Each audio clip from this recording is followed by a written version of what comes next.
Welcome back. A new series called Live to 100 Secrets of the Blue Zones has research communities around the world more likely to live to 100 and beyond. What if we could reverse engineer longevity?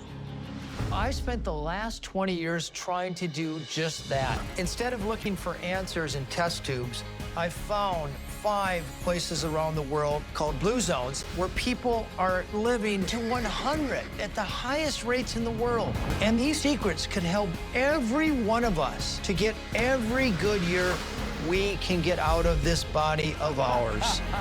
That is the promise of blue zones. And diet, of course, plays a huge role in their longevity, and nutritionist Joe McMillan is here to break it all down for us. Hey, Joe. Good morning. So let's break down these blue zones, starting off with the Greek island Ikaria. What do they eat there? This is Ikaria. So, of course, as you'd expect, it's a very Mediterranean-style diet. They have extra virgin olive oil every day. They also have fermented dairy. So, of course, I've brought you some Greek yogurt. And they have things like herbal teas and a lot of different kind of herbal teas. And that's interesting because all of what is common to all of these different diets are that they're very rich in antioxidants and plant compounds. Right. So although animal foods feature in pretty much all of these diets, they tend to be the smaller part of the diet, and all of them are, I prefer the term plant-rich to plant-based, because plant-rich implies that whether or not you choose to eat animal products, which are very nutrient-dense, we all need to be eating more plant foods. Yeah. So everything's on the bench today, David. You're going to like This is my diet. This is my lunch. So Sardinia you're is not going to like my yogurt, but the other plant foods are going to be good. When in Greece. A little bit. Sardinia has a similar thing with the Mediterranean diet. What do they eat? They do, and I've really highlighted here, again, they have a lot of fermented dairy, so they love their cheeses. So we've got some pecorino, which is usually made from a sheep's cheese. We've got goat's cheese, bocconcini feta, these kind of things. And again, lots of fruits and vegetables, whole grains. Say you're lactose intolerant, not even like vegan or anything like that, could you do that with other things that are fermented, like pickles or kimchi or something? Sure, Would that be good? well, that will come into some of the other diets, especially the Japanese one. But remember that hard cheeses have almost no lactose at all. So if you've got a problem with lactose, go for those hard cheeses like this, and actually you're going to be fine. There you go. What about, we wouldn't expect an American city to be on the blue zone list. Not at all. Not at all. Bless you, America. Not at all. Well done, America. You do have one very healthy community. This is in California. They're a community of Seventh-day Adventists. It's nearly called the Loma Linda.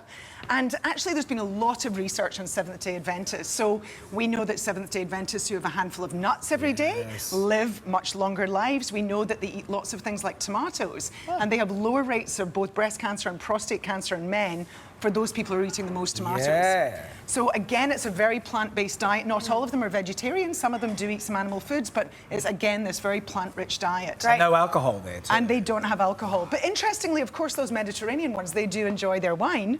And so, you know, it doesn't, but it's moderation. It's not that weekend binge Choose your own country, choose your own adventure. What about Okinawa in Japan? Okinawa. So if you like a Japanese diet, well, they have lots of tofu.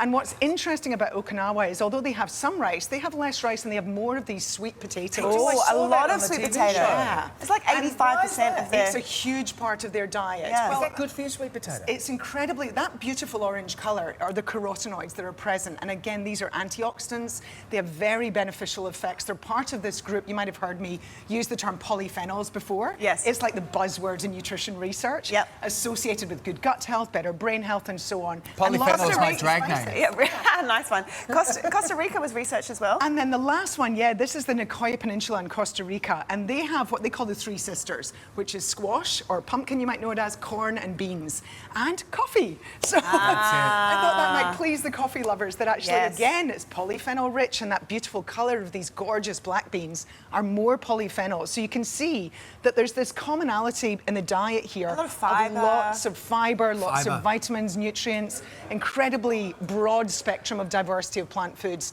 plus a little bit of animal foods thrown in. Love it. Joe, good to see you. Thank you so much for your time. Hey there, Today fans. Sarah and... What's my name again? Oh my goodness, Carl. Hey, thanks for watching our YouTube channel, though. Subscribe now for more news, special reports, and amazing Aussie stories. And Carl misbehaving, Whoa, of course. that never happens. Always happens. What's she talking about?